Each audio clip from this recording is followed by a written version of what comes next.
Аялыңызды пешенесинен өбүңүз. Ушуну адатка айландырып алыңыз. Эртең менен ишке кетерде, кечкурун келерде ар дайым пешенесинен өбүңүз. Өтө жакшы сыпаттардын көзгө көрүнүктүү жакшы нерселердин бири бул пешенесинен өбүү. Ыраазычылыктын белгиси, сага ишеничтин белгиси.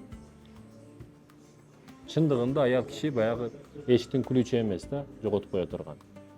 Аны жоготуш дагы, аны ар дайым кармап калыш, азектеш дагы, урматташ дагы эркектин өзүнүн колунда. Чындыгында ушундай. Бүгүн мамилени өзгөчө түрдө кылабыз. Путун өптүп аткан жерим жок. Өппөгөн жерим калбады. Кээ бирөөлөр ушундай баягы үйлөнсө дагы ойноштоп алат, үйлөнсө дагы башкасына барып турат, сойкуларды таштабайт, бирок ошолорду өппөгөн жери калбады, бирок аялын пешенесин өпкөнгө зеригет да. Жок. Өзүңдү мажбурлап өпкөң келбей аткан болсо. Өзүңдү мажбурла жакшы мамиле үчүн. Сен ойлобо да мурдагыдай болот бардыгы деп. Аял дагы өзгөрөт, сен дагы өзгөрөсүң. Эмне үчүн эркектер үйлөнгөндөн кийин семирип кетет? 3 себеби. Биринчиден тамактын көбөйүшү. Бизде кыргыздарда сөз бар, жакшы аялдын ээри семирет деген, а? Бул нерсе бар сөз. Себеби эртең менен турганда завтрак даяр, түштө обед даяр. Билесизби, үйлөнгөндөн кийин ушундай мен коллективде досторум, бизнесте башка да дос тааныштар бар, үйүнө шашат да. Болсо акчасы жок эмес, бар. Ошо кафеден ичсе болот, ошол жерден жесе болот. Бирок үйдө аялыныкын жегиси келет да. Чындыгында обеди даяр, ужини даяр, шириндиги даяр. Анан баягы кыздар дагы турмушка чыкканга чейин кулинарияны башканы үйрөнүп, торт жасаганды, тамак кылганды үйрөнүп алат дагы. Семиртип салат чындыгында. Семиртип салат. Мурда мындай аз жегендер да көп жешти баштайт эркектердин көбү үйлөнгөндөн кийин. Экинчи маселе кыймыл азаят. Бойдок кезде спорт, достор менен жүрүү, активдүү жашоо көп болот экен да. Үйлөнгөндөн кийин диван, телевизор, телефон деген көбөйөт. Чындыгында. Ошол нерселерге жакындык пайда болот. Пулту алып берип кой, алып берип кой, сууду алып кел, аялы сууду алып келип оозуна куюп коет. Көп учурда эркек кыймылсыз болуп калат. Аялы универсал болот ал учурда.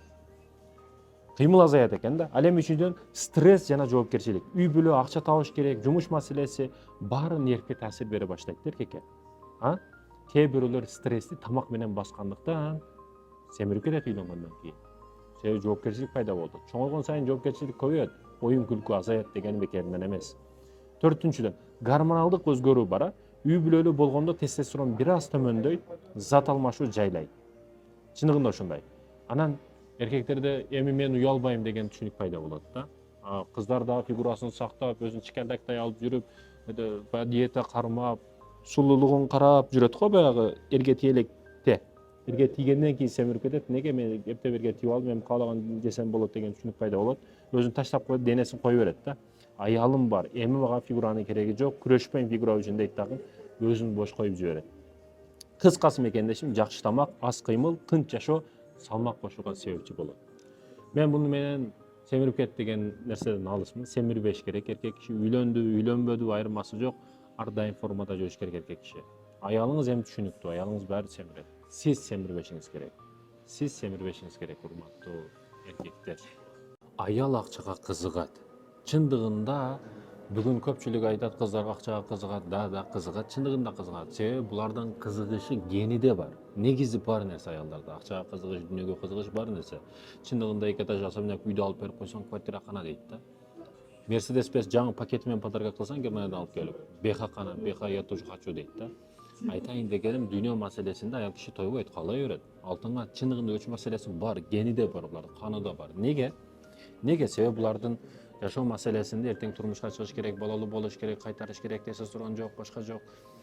Коркуу сезими күчтүү болгондо баланы кичине эле бир жолдо тура эмес болуп калса, чуркап барып ала коет. Неге? Сактап калуу немеси өңгү күчтүү да. Айтайын дегеним, аял киши табияты башка, денеси башка, өзгөчө түзүлгөн. Акчага кызыгыш бар нерсе. Себеби ал эртең баласын кимге ишенет?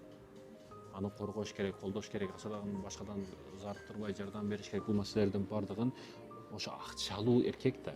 Эми мурда биз айта элек тарыхта престериң болсун, алтоосу биякта, көкүрөктөрүң башы катуу чыгып турсун деген нерсе бар эле. Бирок азыркы күндө акчаң болсо болду чындыгында. Акчаңа карап мамиле, бул бар нерсе. Бул эркектердин территориясында дагы бар нерсе. Бир жерде Тикого барып көр, Матизде барып көргөн бир жерге. Эртеси күнү 5-7 барып көр. Кандай айырмалыгын өзүң көрөсүң. Бүгүн ушундай болуп калды мекендештер. Өкүнүчтүүсү ушундай. Мен каалап аткан жокмун bu маселени. Адамдардын өзү каалап атпайбы? Баягы бир чоң жолугушууларга бир жөнөкөй эле российский номерде бир немеде барсаң, бул мынандай деген сөздөр келет. Болгону үчтүү машинада баргандан кийин сен ошо чогулушууга баягыларга тастыктап, мен мындай бизнес кылам, мына иштерди кылам дешиң кереги жок да. Олар өздөрү эле түшүнүп калат экен да. Бул мынандай иш кылат деген тема кетет экен. Жөнөкөй машина баргандан кийин айтышың керек экен, мен мынандай иштерди кылам, мындай деп айтышыңа туура келет.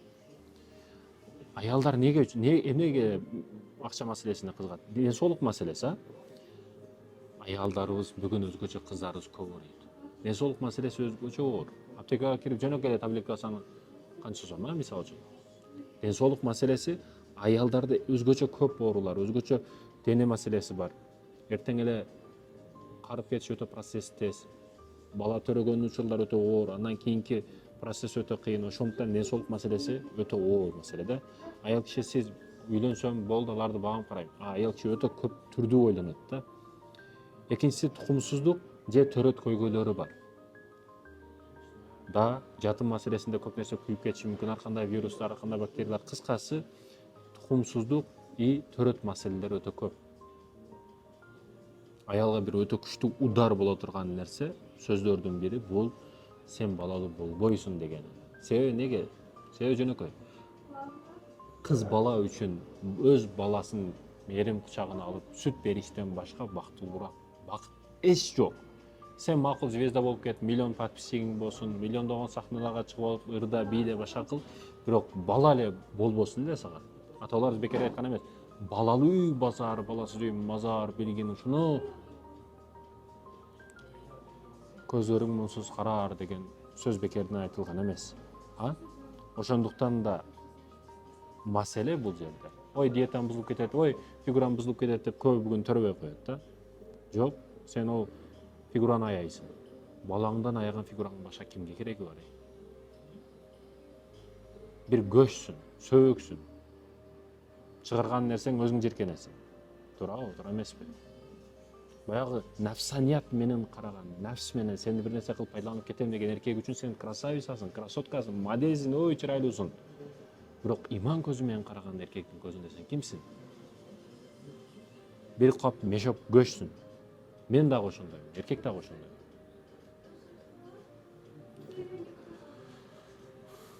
Үй бүлөлүк зомбулук эң жаман нерсе. Бүгүн зомбулук өтө көбөйгөн учуру. Бул биз эле Кыргызстанда эмес, дүйнө рейтингинде ушундай. Зомбулук күчөйүп атат, көбөйүп атат, башка болуп атат, маселе болуп атат. Анан соцсеттер дагы бүгүн болбогон нерсени шырк-шырк деп тартып чыгара турган болуп калды да бүгүн. Жаңылык маселеси согуш кетип атат бүгүн. Эптеп жаман жаңылыкты издеп тауып, тезирээк тауып чыгарса да эптеп. Журналисттер эскертүүм, жооп бересиңер. 4 тамганын басып коюп чыгарып коюш оңой. Бирөөнү бүгүн булгап, таза намысын булгап коюш оңой. Силердин колуңарда турат. Өмүр бою 60 жылдык мээнетти кашыктап чогулткан авторитетти, урматты, намысты филактап чачып салыш силердин колуңарда, журналисттер. Бир барасыңар, бир булгайсыңар, болду, кетесиңер. Уят.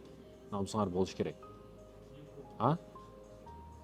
Күйөө менен келишпестик маселе бар аял кишиде. Күйөө менен ыз учуу болуп кетиши мүмкүн. Себеби эртең эле турмушка чыгат, боюнда болот, ала бар өтө оор. Анан күйөөсү туура чыкса, жакшы, мен сен турсаң боюң бар, башка бар деп. Кайненелердин атакасы аякта, туугандарынын, күйөөсү түшүнүктүү болсо жакшы, хорошо. Күйөөсү дагы башына чыгып ала турган кээ бир учурлар болот да. Ал учурда аял киши үчүн өтө кыйын маселе. Күйөө менен келишпестик пайда болот.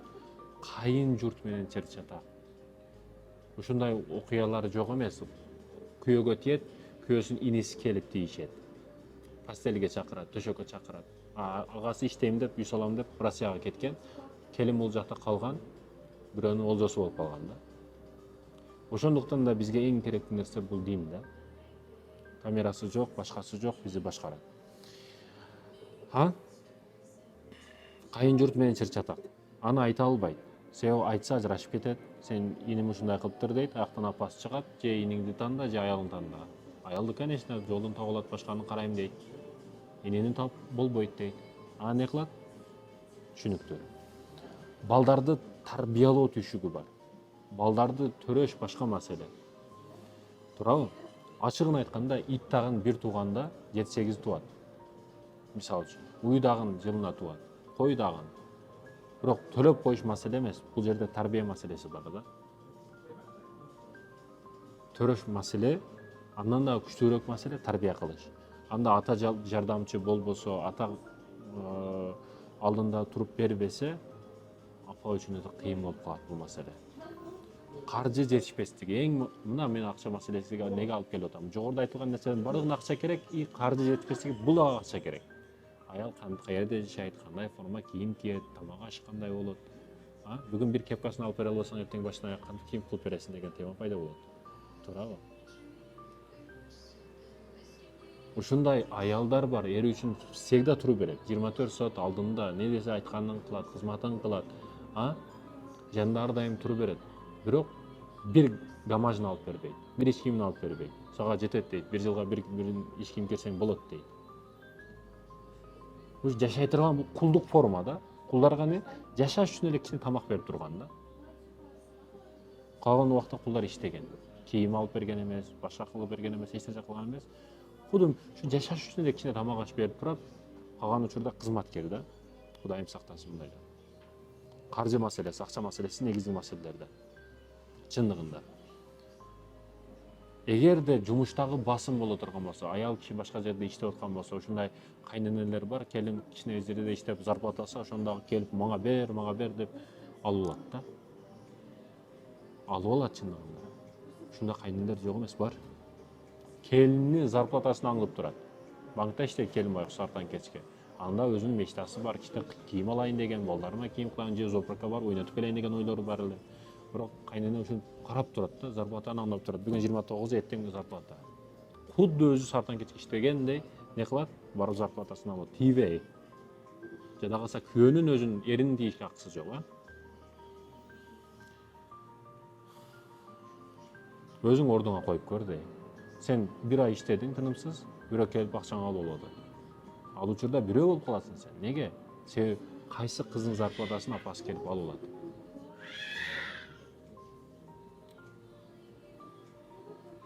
Коомдук басым, ушак айың дагы өтө жаман нерсе да. Ушак айың өтө жаман нерсе. Бүгүн ушакчылар өтө көбөйгөн. BBC, Азаттыкта бир нерсени алат, экинчи жака резко алып барат, ташыйт. Уят болуш керек. Коомдук басым, ушак айың өтө жаман нерсе. Курдоомат өтө жаман нерсе да. Келинди сен мынандай кылдың же мынандай болду деп. Өзгөчө бойдок кыздарда дагы турмушка чыгайын деп жаткан кыздардын соседтери дагы разведчик үлкү болуп калат. 24 саат уктабай, сенин кызың түнү 2:30 бирөөнүн машинасынан түштү. Такси болсо, мисалы үчүн, таксиге таштап кетти. Бирөө менен келди, мынандай экен, машинасы мынандай экен деп бүт айтып берет. Бойдок кыздарга, өзгөчө келиндерге ушундай үкү көздөр, ушакчылар өтө, аңдыгандар өтө көбөйөт. Силердин дагы жазаңар бар. Ошондой ортого түшкөндөр, ошентип семьяны ажыраштырып бергендер канча? Бирдекени айта коюп. Психологиялык жактан дагы өтө чарчайт да аял киши. Депрессия, стресси өтө көп болот аял кишиде. Чындыгында көп болот. Неге? Түш маселеси. Бул 18 жашта да, 18 жыл жыргап жашады дагы кокус эле бир зонага келип калгандай болуп калды. Сааттан кечке иш, кыймыл аракет, фурсаты караса бала пайда болуп атат. Жоопкерчилик өтө күчтүү. Кайненеге жагыш керек, бардыгын ыраазы кылыш керек. Өтө көп жүк нагрузка көбөйүп кетет дагы, аял киши депрессияга түшүп калат. Ошол учурда күйөө жардамчы болбосо, аялдын өлгөнү ошол да, аялдын шору ошол. Кудайым сактасын. Өзүн баалабоо, коркуу жана ишенбөөчүлүк дагы көбөйүп кетет. Өзүн баалабоо, самооценка баягы өзүгө болгон ишеничи аял кишиде түшүп кетет.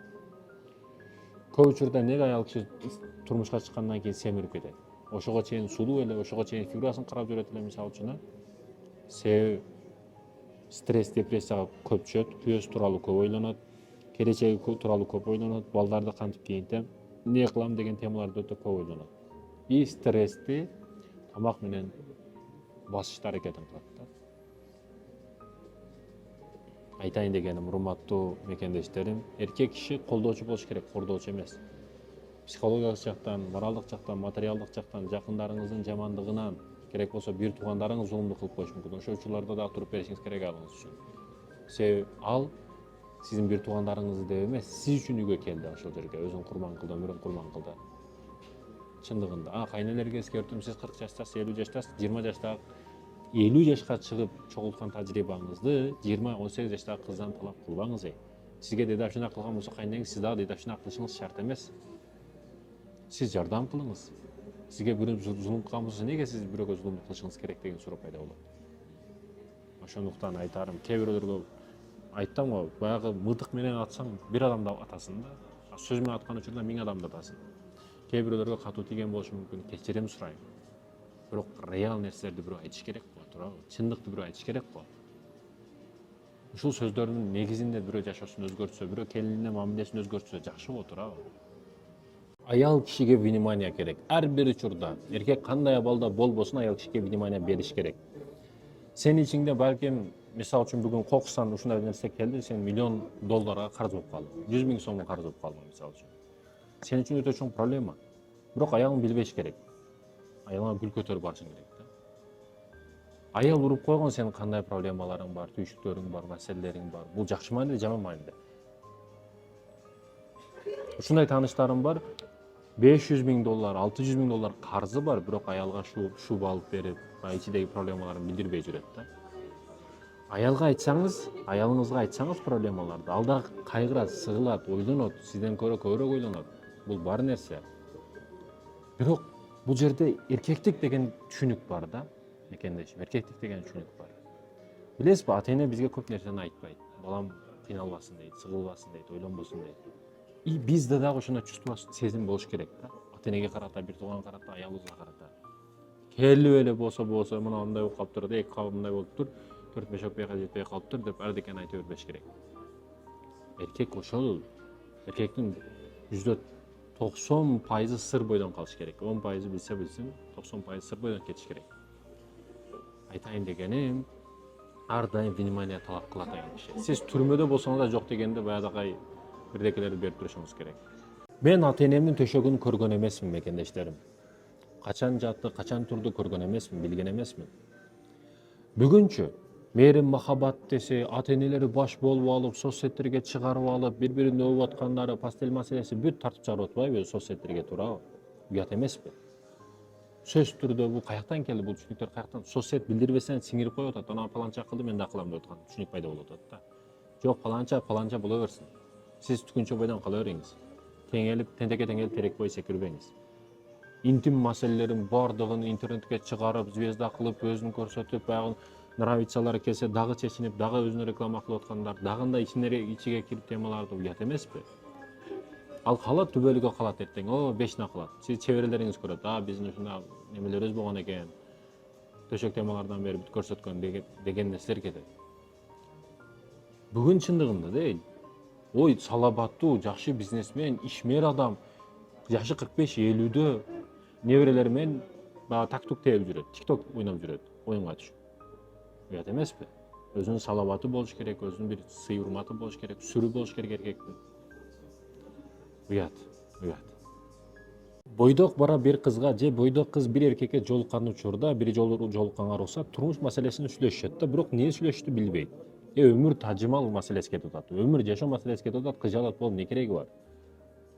Ал жерде уялчактыктын эмне кереги бар дегим келет да. Сен өмүр бою жашай турган адам менен сүйлөшүп атасың сен ал жерде. Бир акабыз бар эле. Биринчи жолуккан учурубузда дейт, сонун кафеге алып барып, кымбат шашликтерди алып, ишенсең бир үчтүк жеген эмесмин дейт да. Бир үчтүк жебестен ал дагы өзүнчө уялып шашлыктарды ошол бойдон калтырып чыгып кеткенбиз дейт. Азыр эстип алып күлөбүз дейт да. Неге андай кылабыз деп жеңеге айтып атат да. Айтайын дегеним эмне? Уятты, кыжалачылыкты жештип коюш керек. Чегараларды белгилеп алыш керек. Эң биринчи эмнени сүйлөшүшөт билбейт да. Баягы бар мороженое жейм 20 сомдук, паркка түшөм, поездге түшөм, бул жашка алып келишти токтотуш керек эми. Жашоо маселеси кетип атат.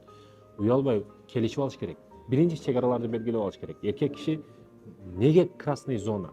Оңго барсаң өлөсүң, солго барсаң атың өлөт дегендей темаларда, мисалы үчүн эркек эч качан мен сенин телефондон башка бала менен сүйлөшкөнүн көрбөйм, мисалы үчүн. Бул учурда мен сени кечирбейм. Например, да. Знактарды коюп алышыбыз керек. Мен сенин мындай кыймыл аракетиңди көтөрө албайм. Мунуларды көтөрөм. Мындай кылсаң жакшы, муну кылсаң жаман мен үчүн деп. Аял дагы өзүнүн махаббатын, мериминен баштап, сүйөм десе ишенип, отура бербеш керек. Болгон нерселердин ичиндеги айтыш керек. Мындай болуш керек. Мен мисалы 2 балалуу болгум келет, же экөөсүн кары кызым келет мисалы үчүн. Ошондой пландарда бала тарбиясын сүйлөш керек сөзсүз түрдө. Эркектен мисалы үчүн аял киши ошол жерде сураш керек, не иш кыласыз мисалы үчүн, бул жакшы маанидә керектүү нерсе. Себеби сен ошол жерден ал рызык таап келет. Дал барам, маселе керек бул маселе. Жөн эле барып мороженое жеп келишинен токтотуш керек да, киного түшүп. Кинону кыз бала көрөт, бул жанында отуруп алып буну көрөт. Ошо темалардан алыс болуп, серьезный темага кирип аткан учурда, жашоо маселеси болуп аткан учурда ойлонуп башка да мындай дегим келет да мекендешим. Бир кызга кедей баладан жууч келе турган болсо, эми бай болуп кетет, сонун болуп кетет, красавчик болуп кетет деш жок да. Байыраак үй бүлөдөн жүүчү болуп келе турган болсо, инсап берип калат. Хулиган, бандит же арак ичкен наркоман айырмасы жок. Инсап берип калар, Кудайым, иман берип калар деп туруп кызын берип кое берет. Бирок кедей баладан, мисалы үчүн мага окшош, бара турган болсо не дейт? Жок дейт. Жок дейт чындыгында. Инсап беришине ишенген, рызык беришине неге ишенбейсиздер деген суроо жаралат да. Кайненелерге эскертүүм, келиниңиз универсал солдат эмес. Сиз 40 жыл чогулткан, 50 жыл чогулткан тажрыйбаңызды 20 жаш, 18 жаштагы кыздан күтпөңүз эч качан. Сиздин 18 жашар кыздыңыз кандай? Ага кандай мамиледесиз? Келин болуп келди бир кыз, байкош бирөөнүн кызы, ага кандай мамиледесиз? Аны эртең саар өзүңүздүн кызыңызды 6-да 5-те тургузуп эшик шыпырткан жериңиз жокко турабы? Муздак сууга идиш жуудурган жоксузго турабы? Муздак сууга килем, палас жуудурган жоксузго турабы? Неге бирөөнүн кызына жуудурасыз? Сиз эртең кызыңыз башка бирөөгө барып тийген болсо, келин болсо, ошондо кыйынчылыктарды беришин каалабайсыз турабы? Анан неге бирөөнүн кызына сиз бересиз деген суроолорду бергим келет да. Алып атканда, биз өзүбүз үйрөтүп алабыз, билбегенин билдирип алабыз, кылып алабыз, тажрыйба алып алабыз, өзүбүздүн кызыбыздай көрөбүз деп миңдеген лапшаларды кулактарына илип алып кетесиз дагы, барып каалагандай кордукту көрсөтүп жаткан энелер кор болосуз. Кор болосуз. Ушундай кээ бир нерсени билбей калса, өзү уруп жетпегенде баласына жамандап, баласына урдуртуп, атайлап алып тузду көбүрөөк кошуп коюп, күндө тузду кылат тамакты деп келинди атайлап урдурткан жок эмес, мындайлар бар атайын. Көп нерсени уюштуруп коет атайын. Эски карышкырлар жок эмес. Алар жерден чыгып келген козу карын эмес го, бирөөнүн кызы го, бирөөнүн бапеште өстүргөн, бирөөнүн жаны го алар. Адамгерчилик, инсап деген ичине алып койбойлу өзүбүзгө. Келиндерди кордобойлу, кыздарыбызды эч качан кордобойлу.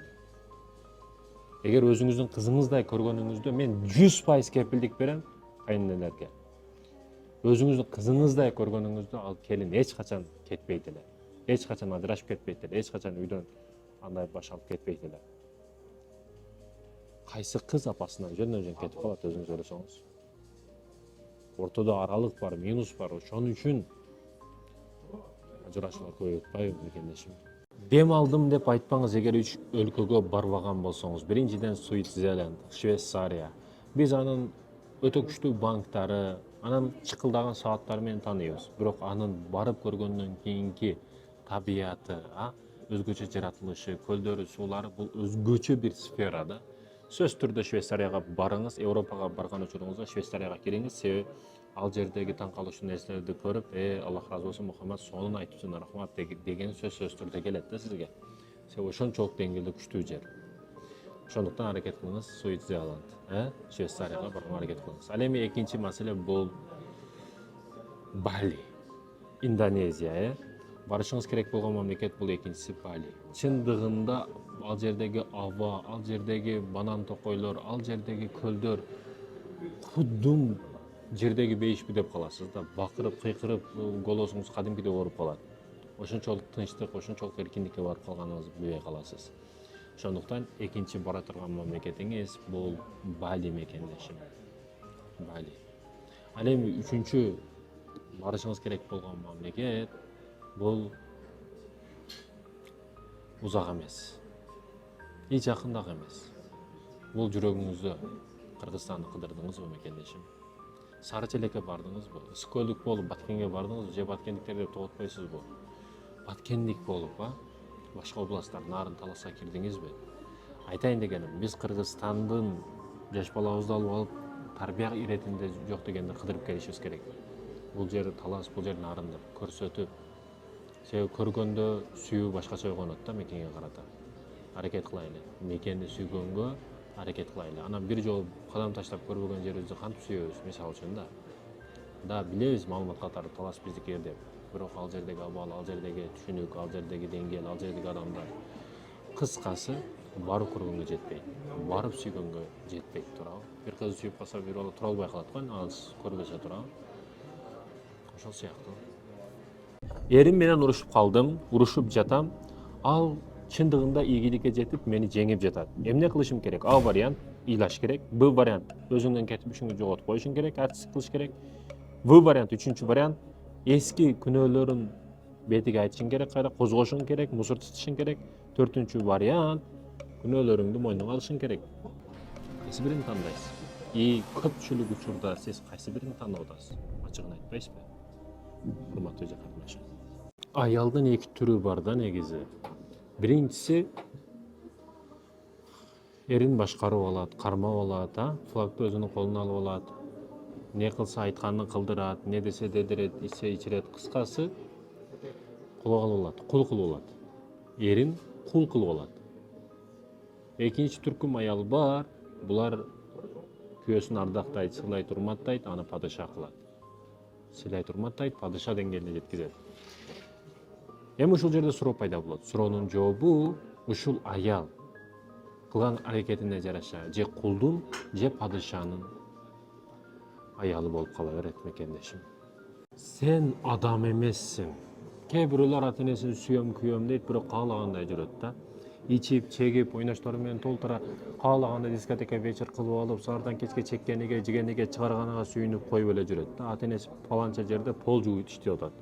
Атасы паланча жерде көмүр ташуу иштеп атат, шахтада иштеп атат. Бирок балачы ата эне иштеп акча жөнөтөт, бала каалагандай акчаны иштетип, каалагандай колдонуп, каалаган ишин кылып жүрөт да. Уят эмеспи? Мына бет деген нет да бүгүн көбүндө. Мээңдеги туура эмес түшүнүктөрдү, установкаларды алып салыш учуру келбедиби? Кызга чуркайсың, гүл бересиң, подарка бересиң, ата энеңдин акчасыга. Сенде бир реал ойлор барбы негизи? Бул сөздү ата энемди сүйөм деп коюш эң оңой нерсе, билесиңби? Эң оңой сүйөм деп коюш. Бирок доказат, баягы чынчылдык маселесинде, акыйкат маселесинде, далилдеш маселесинде сен эмне бар? Таразага бир коюп көргүн. Курук сөз, нан бул жака тараза, бул бетиге кылган амалдарын коюп көргүн ата энеңе карата. Нени кылдың, не кылдың? Агамсыңбы, инисиңби айырма жок. Бул жерде ата эне маселеси кетип атат. Сени сүйгөн, сени күйгөн, сенин өмүрүн арнап койду. Сен дагы эле жаш баласың, 35ке чыктың, 45ке чыктың, 25ке чыктың, дагы эле жаш бала бойдон жүрөсүң мекендешим. Чоңоюш, улгайыш учуру келбедиби? Ата энеге кызмат кылыш учуру келбедиби? Аракетиңди кыл. Ата энеңдин батасын ал, эртең кеч болуп калат мекендешим.